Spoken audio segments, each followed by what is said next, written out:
نحمده نصلي على رسوله الكريم أما بعد فأعوذ بالله من الشيطان الرجيم بسم الله الرحمن الرحيم لقد كان لكم في رسول الله أسوة حسنة لمن كان يرجو الله واليوم الآخر وذكر الله كثيرا صدق الله العظيم। সম্মানীয় উপস্থিতি, আল্লাহ পাক পবিত্র কোরআনের মধ্যে বলছেন যে তোমাদের জন্য রাসূল সাল্লাল্লাহু আলাইহি সাল্লামের মধ্যে রয়েছে একটা উত্তম আদর্শ, উত্তম নমুনা। তিনি হলেন একটা উত্তম মডেল। কার জন্য? লিমান কানা ইয়ারজুল্লাহ ওয়াল ইয়াউমাল আখির, যারা আশা রাখে যে আল্লাহর সঙ্গে একদিন সাক্ষাৎ হবে এবং আখিরাতের আশা রাখে, অর্থাৎ আখিরাত দিবস সংগঠিত হবে। ওয়া যাকারাল্লাহ কাসীরা, এবং আল্লাহকে যারা বেশি বেশি স্মরণ করে। তাহলে যারা আল্লাহকে বেশি বেশি স্মরণ করে, যারা আল্লাহ এবং আখিরাতের প্রতি আশা পোষণ করে, তাদের জন্য নবী মুহাম্মদ সাল্লাল্লাহু আলাইহি ওয়াসাল্লামের মধ্যে রয়েছে উত্তম আদর্শ বা নমুনা। আমরা তার জীবনী শুরু থেকে শেষ পর্যন্ত জানার চেষ্টা করব ইনশাআল্লাহ।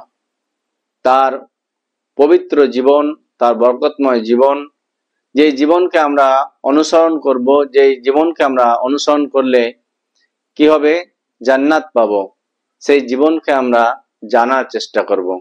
হুজুর পাক সাল্লাল্লাহু আলাইহি সাল্লাম বলেছেন, মান আতাআনি দাখালাল জান্নাহ, যে আমাকে অনুসরণ করবে সে তো জান্নাতে প্রবেশ করবে।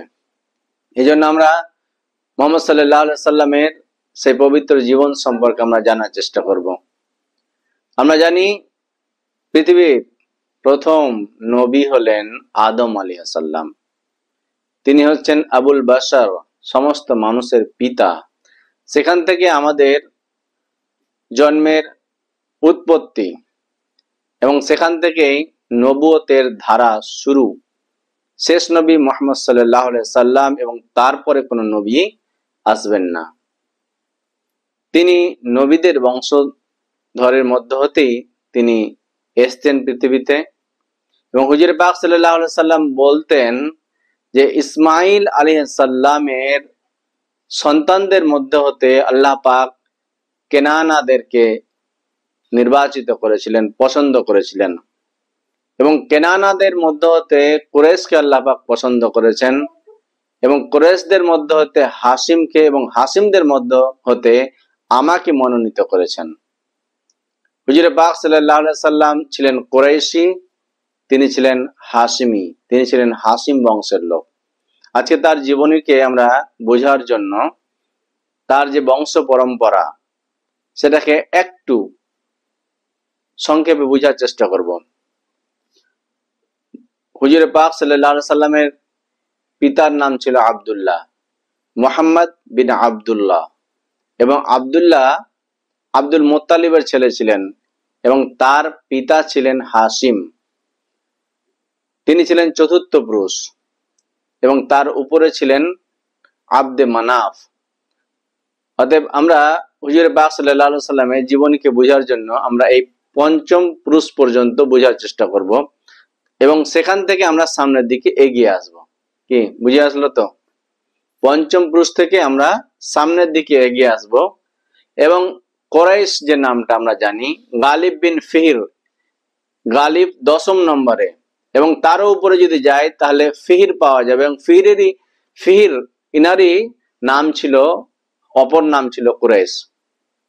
সেই কুরাইশ গোত্র থেকে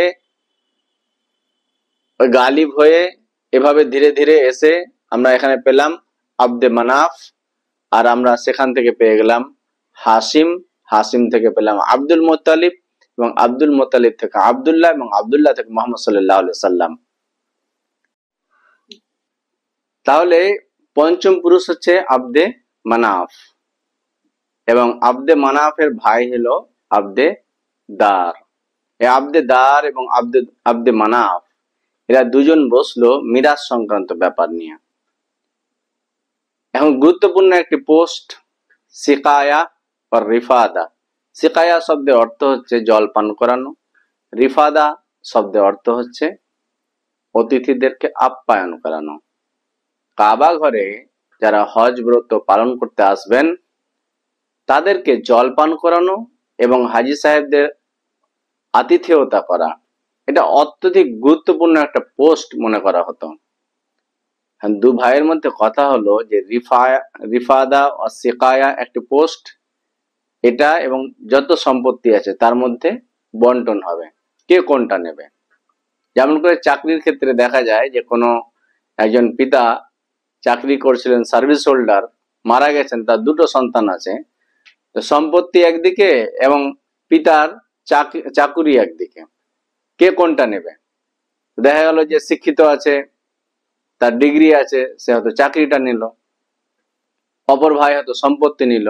ঠিক এইরকমই একটা ব্যাপার দাঁড়িয়ে গেল। আব্দে মানাফ তিনি বললেন যে হ্যাঁ, আমি সিকায়া আর রিফাদা নেব, এটা আমার প্রয়োজন, তোমরা সম্পত্তি নিয়ে নাও, কোনো আপত্তি নেই। ঠিক এইভাবে বন্টন হয়ে গেল। আব্দে মানাফ এবারে চিন্তা করলেন যে তার যে সন্তান আছে তাদেরকে ডেকে একটা পরামর্শ করলেন। তাদের সুযোগ্য সন্তান ছিলেন আমার, দেখতে সুন্দর, সুশ্রী, হ্যান্ডসাম এবং নেতৃত্ব দেওয়ার মতো একটা যথেষ্ট গুণাবলীর মধ্যে রয়েছে।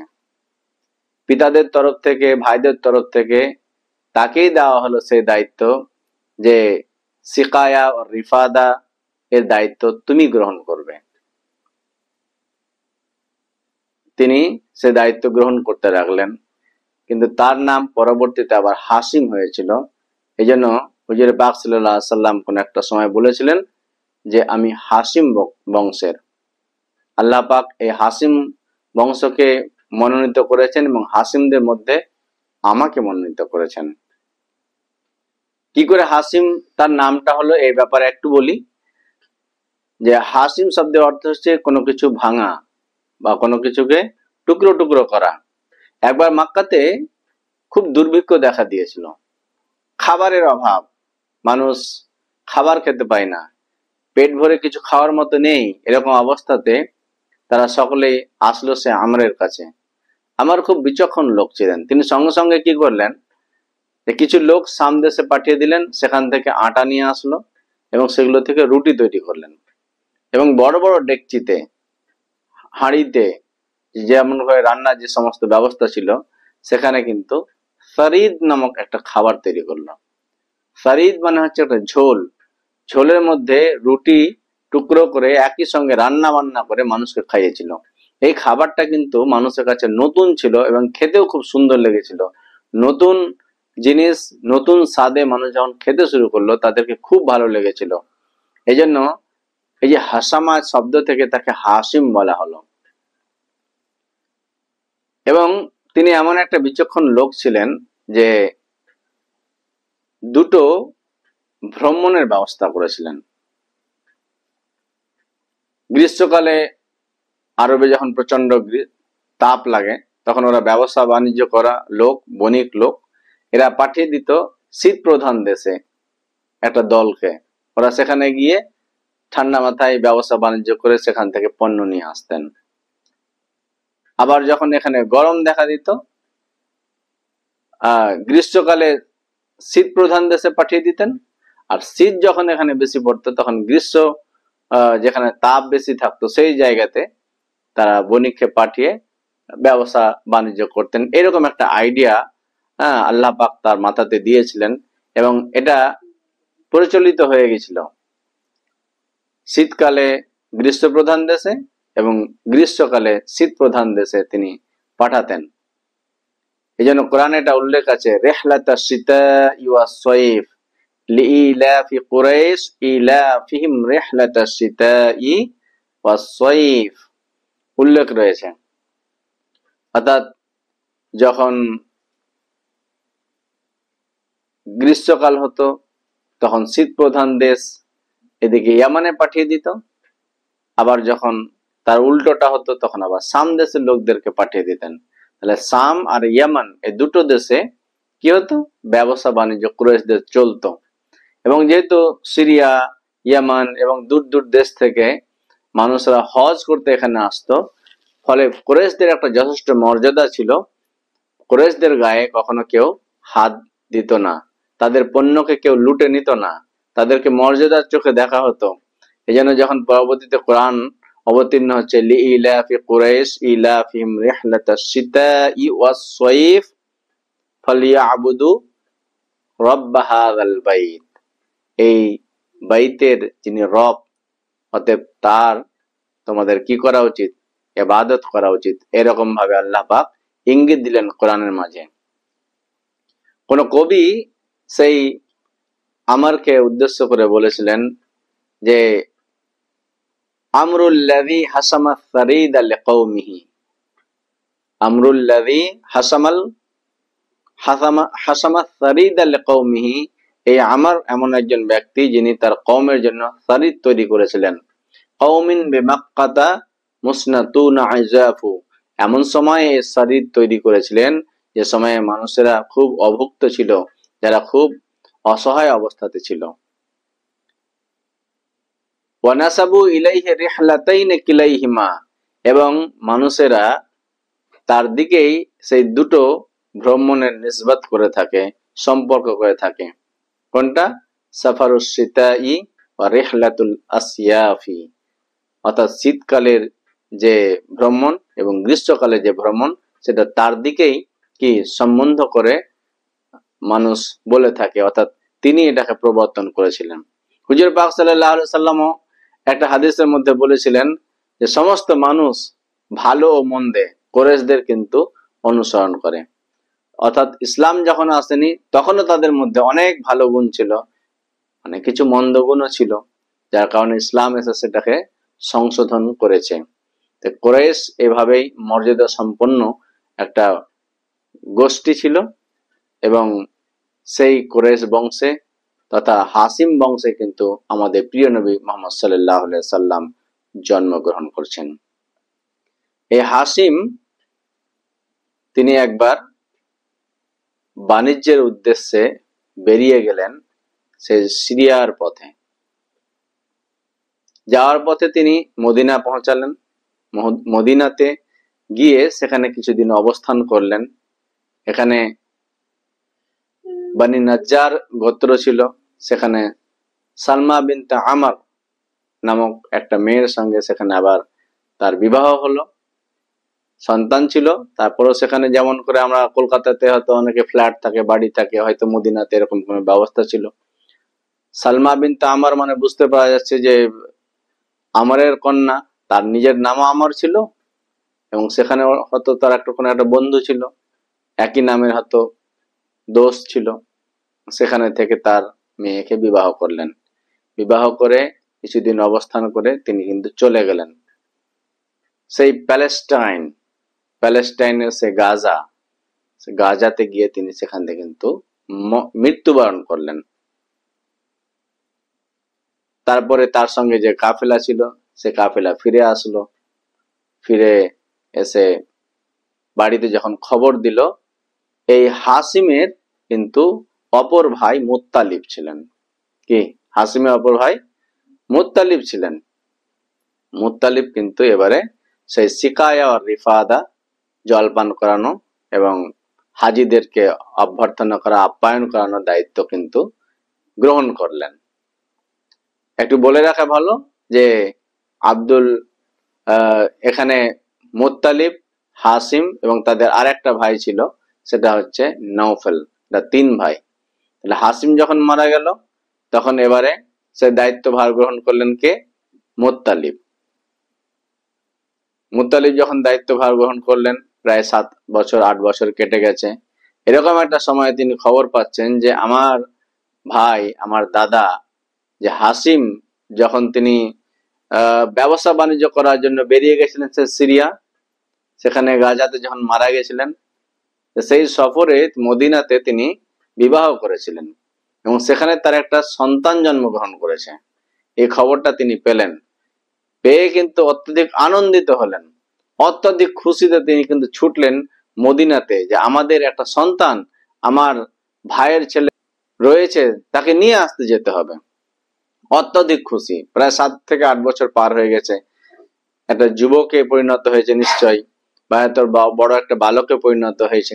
তিনি কিন্তু উট নিয়ে ছুটলেন মদিনাতে। মদিনাতে গিয়ে ওরা তো জানেনি যে নিজেদের বংশের লোক কোন জায়গাতে, কোন গোত্রে কোথায় থাকেন। সেখানে গিয়ে কিন্তু সেই সন্তানকে সরাসরি পেয়ে গেল। সেই সন্তানের নাম সাইবা। এই তোমার নাম সাইবা, তোমার পিতা তো হাসিম, তুমি তো আমাদের সন্তান, চাপো উঠে। সঙ্গে সঙ্গে তাকে নিয়ে কিন্তু একদম উঠে চাপিয়ে নিয়েছে, চলো তোমাকে আমরা এবারে মক্কাতে নিয়ে যাব। কিন্তু সন্তান ছিল খুব মা ভক্ত, না না এটা হয় নাকি, আমার মাকে বলতে হবে, আমি না বলে যেতে পারবো না। তখন এবারে সে কিন্তু তার মায়ের কাছে যেতে বাধ্য হলো, বললো এই যে আমাদের সন্তান, আমার হাসিমের সন্তান, একে আমি নিয়ে যাব, আমাদের মক্কাতে নিয়ে যাব। মা কিন্তু রাজি হচ্ছিলেন না, না না এটা কি করে দেওয়া যায়, এতদিন হয়ে গেল আপনারা এসছেন, কি করে আপনাদেরকে মানে হঠাৎ করে এভাবে দিয়ে দিব। তখন তিনি বললেন যে ইন্নামা ইয়ামজি ইলা মুলকি আবিহি ওয়া ইলা হারামিল্লাহ, আরে তোমার সন্তান পিতার সাম্রাজ্যে ফিরে যাচ্ছে, তোমার সন্তান হারাম শরীফে যাচ্ছে, যেখানে গোটা বিশ্বের মানুষ চারিদিক থেকে হজ ব্রত পালন করার জন্য ছুটে আসছে, সেখানে এই সন্তানের পিতার সাম্রাজ্য রয়েছে, সেখানে যাবে না। এরকম যখন এই সুন্দর একটা কথাটা যখন বলেছে, তার মা কিন্তু বিগলিত হয়ে গেছেন, এবং মাও চান যে আমার সন্তান তার পিতার সাম্রাজ্যে ফিরে যাক, পিতার সেই সুযোগ্য নেতৃত্বের জায়গাতে ফিরে যাক। হ্যাঁ, সেখানকার যে তার ভাগে যে সমস্ত জিনিসগুলো রয়েছে সেগুলো আমার সন্তান পেয়ে যাক। এইদিকে লক্ষ্য করে পিতার সাম্রাজ্যে তার ছেলেকে পাঠিয়ে দিলেন এবং যাওয়ার অনুমতি দিলেন। আব্দুল মুত্তালিব এবারে তার কিন্তু নাম হচ্ছে, কিন্তু এই ছেলেটার নাম ছিল সাইবা। এর চুলগুলো খুব সাদা ছিল, আলাদা টাইপের একটা বালক ছিল। মদিনাতে বড় বড় হয়েছে, এবার মক্কার পথে রওনা হচ্ছে, নিয়ে আসছে তাকে তার আঙ্কেল মুত্তালিব।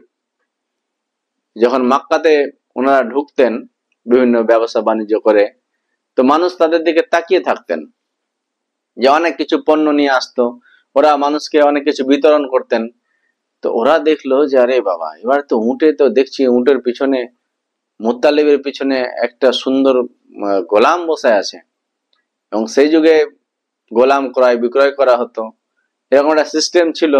কিন্তু এত সুন্দর একটা গোলাম, দেখার মতো গোলাম, সবাই এবার কথা তুলে দিল যে যে এবারে আমাদের মুত্তালিবের এটা হচ্ছে গোলাম, অর্থাৎ আব্দুল মুত্তালিব। তিনি এসছেন একটা সুন্দর সুশ্রী একটা গোলামকে নিয়ে আসছেন, আব্দুল মুত্তালিব, সঙ্গে রয়েছে আব্দুল মুত্তালিব, মুত্তালিবের দাস রয়েছে। এই কথা সবাই বলা বলি করতে লাগলো। এবারে তিনি বললেন, সবাইকে ধমক দিলেন যে ওয়াই হাকুম ইন্নাহু হুয়া ইবনু আখি হাসিম, আরে সর্বনাশ হোক তোমাদের, এই তো আমার ভাই হাসিমের ছেলে, তোমরা একে আব্দুল মুত্তালিব বলছো, মুত্তালিবের দাস বলছো। যাই হোক, মানুষকে ধমক দিতে দিতেও কিন্তু মানুষ এই কথা রটিয়ে কিন্তু বাড়ি চলে গেল সবাই। এবারে এই বালকটাকে সবাই কিন্তু বললো যে আব্দুল মুত্তালিবের নামই দিয়ে দিল, নাম সেখানে তার পড়ে গেল আব্দুল মুত্তালিব। আঙ্কেলের সঙ্গে থাকলেন, আরো একটু বড় হলেন। সে আঙ্কেল মুত্তালিব একদিন আবার ব্যবসা করার জন্য ইয়ামান দেশে চলে গেলেন। ইয়ামানে গিয়ে দাম্মাম নামক একটা জায়গাতে কিন্তু তার আঙ্কেল মুত্তালিব অসুস্থ হয়ে যাচ্ছেন, এবং সেখানে তিনি মারা গেলেন, সেখানে দাফন হয়ে গেল। তাহলে আগে হাসিম চলে গেছিলেন সেই সিরিয়ার পথে, সেই প্যালেস্টাইন পশ্চিম দিকে, আর এই আঙ্কেল চলে গেল কোথায়, চলে গেল ইয়ামান দেশে, সেখানে দাম্মামে কিন্তু মারা যাচ্ছেন। এবারে মানুষের মধ্যে কথা হলো, চর্চা হলো যে কি করা যায়, রিফা ও সিকায়ার দায়িত্ব কে গ্রহণ করবে। সকলে এই যে হ্যান্ডসাম বালকটি মদিনাতে মানুষ হয়েছে, এখন মক্কাতে একটা যথেষ্ট যুবকে পরিণত হয়েছে, সকলে কিন্তু তাকেই এবারে কি করলো, সেই দায়িত্ব দিয়ে বসলো। তিনি সেই দায়িত্ব গ্রহণ করলেন। এবারে তার যে আর এক আঙ্কেল এখনো বেঁচে আছেন, তার নাম কিন্তু নওফল। নওফল কিন্তু এবারে জোর করে এই দায়িত্বটাকে গ্রহণ করে নিল, তার কাছ থেকে দায়িত্ব ছিনিয়ে নিল। কাবার হাতে চাবি ছিল বা আর কিছু ছিল, সেটাকে কিন্তু ছিনিয়ে সেই দায়িত্বটাকে গ্রহণ করে বসলো। এবারে সে তো খুব ব্যথিত হলো, আর সে তো হওয়ারই যোগ্য ছিল, কারণ এর আগে ওর পিতা ছিল হাসিম। তো পিতার পরে কে হবে? পিতার পরে এখন তো সাইবা হওয়ার কথা, এখন তো আব্দুল মুত্তালিবই হওয়ার কথা। কিন্তু পিতা মারা গেছিল, তখন তো কেউ জানতো না যে এর সন্তান আছে। ফলে তার ভাই আব্দুল মুত্তালিব হয়েছিল। এবার মুত্তালিব যখন ওখান থেকে মারা গেল, তখন তার ভাই নওফল বলছে যে আমি হব, ভাইয়ের পরে আমি আমি বেঁচে আছি, এবারে এবারে আমি হব। কিন্তু একদিক থেকে যুক্তি দিয়ে দেখা যায় যে হাসিম আমার পিতা এর আগে ছিল, এরপরে তো আমি হওয়ার যুক্তি ছিলাম। এরকম যুক্তি নিয়ে একটা দ্বন্দ্ব হতে লাগলো। তিনি এবারে কিন্তু কুরাইশদের শরণাপন্ন হলেন, সমস্ত কুরাইশদেরকে বললেন যে দেখুন, আমার আঙ্কেল কিন্তু এভাবে আমার সেই দায়িত্ব থেকে আমাকে সরিয়ে দিয়েছে। সবাই বললো যে হ্যাঁ, তুমি এবং তোমার যে আঙ্কেল, তোমরা নিজেরা নিজেদের মধ্যে বোঝাপড়া করো, আমরা কিন্তু এখানে নাক গলাতে পারবো না। তিনি আরো ব্যথিত হলেন, সাহায্য চেয়ে সাহায্য পেলেন না। এবারে তিনি একটা কবিতা লিখলেন, কবিতা লিখে মদিনায় পাঠিয়ে দিলেন তার মামার গোত্রে। তার মামা হচ্ছে আবু সাদ বিন আদি। তিনি দেখলেন, আমার ভাগ্নে এত সুন্দর দায়িত্বে ছিলেন, সমস্ত মানুষ সেখানে আসতো ছুটে, তিনি তার আপ্যায়নের ব্যবস্থা করতেন, জলপান করাতেন। আমার ভাগ্নের দায়িত্ব কেড়ে নিয়েছে নওফল, না, একে ছাড়া যাবে না। সঙ্গে সঙ্গে ঘোড়া নিল, 80 জন অশ্বারোহী সঙ্গে নিলেন, আর সঙ্গে নিয়ে ছুটতে ছুটতে চলে আসলেন তার যে ভাগ্নে আব্দুল মুত্তালিবকে রক্ষা করার জন্য, উদ্ধার করার জন্য, তার দায়িত্বে পুনরায় বহাল করার জন্য। যখন তিনি আসলেন আবতাহ নামক একটা জায়গায়, সেখানে একটু হল্ট করলেন, দাঁড়ালেন। আব্দুল মুত্তালিব সেখানে এসে মামার সঙ্গে দেখা করলেন, মামা আসুন, বাড়িতে আসুন। তিনি বললেন যে না, এখন আমি বাড়িতে যাওয়ার সময় না। তোমার আঙ্কেল নওফল কোথায়? জানতে পারা গেল সে কাবার সে হাতিম নামক জায়গাতে রয়েছে।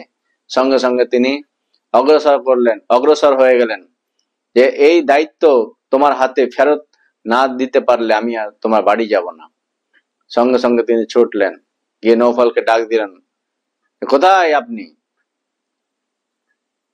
রব্বি হাযাল বাইত, এই বাইতের, এই পবিত্র ঘরের কসম করে আপনাকে বলছি, যে দায়িত্ব আমার ভাগনাকে দেওয়া হয়েছিল, সে দায়িত্ব ইমিডিয়েটলি ফেরত দেওয়া হোক, নাহলে এই যে তরবারি আপনি দেখছেন, সেটা আপনার একদম বুকে আমি চালাবো। নওফল দেখলো অবস্থা খারাপ। এমনিতে মানুষ এর আগে আব্দুল মুত্তালিবকে চাইছিল, আবার এখন 80 জন অশ্বারোহী সহ এসে তার মামা এসে দাঁড়িয়ে গেছে। নিরুপায় হয়ে সঙ্গে সঙ্গে মেনে নিল, আচ্ছা ঠিক আছে, এই দায়িত্ব তাহলে আমি আব্দুল মুত্তালিবকে ফেরত দিচ্ছি। সঙ্গে সঙ্গে চাবি সমস্ত কিছু ফেরত দিয়ে দিল। এবং সেখানে যতজন লোক ছিল, সেই তার মামা সবাইকে সাক্ষী রেখে বলল যে আমার ভাগ্নেকে এখানে রেখে গেলাম, দায়িত্ব দিয়ে গেলাম, এই কাজ যেন পুনরাবৃত্তি না ঘটে, আপনারা সাক্ষী থাকুন, আমার ভাগ্নেই হবে সেই রিফায়া ও সিকায়া, রিফাদা ও সিকায়ার যে মানে উত্তম একটা যোগ্য একটা উত্তরসূরি, এই জায়গাটাতে তাকে বহাল রাখতে হবে, আপনারা সাক্ষী থাকুন। তারপরে তিনি এবারে তার ভাগ্নের বাড়িতে ফিরে গেলেন, 3 দিন অবস্থান করলেন এবং সেখান থেকে তিনি উমরা পালন করলেন। উমরা পালন করে এই তার ভাগ্নে আব্দুল মুত্তালিবকে সেই জায়গাতে রেখে তিনি আবার নিজের দেশে ফিরে গেলেন, তিনি তার মদিনাতে ফিরে গেলেন।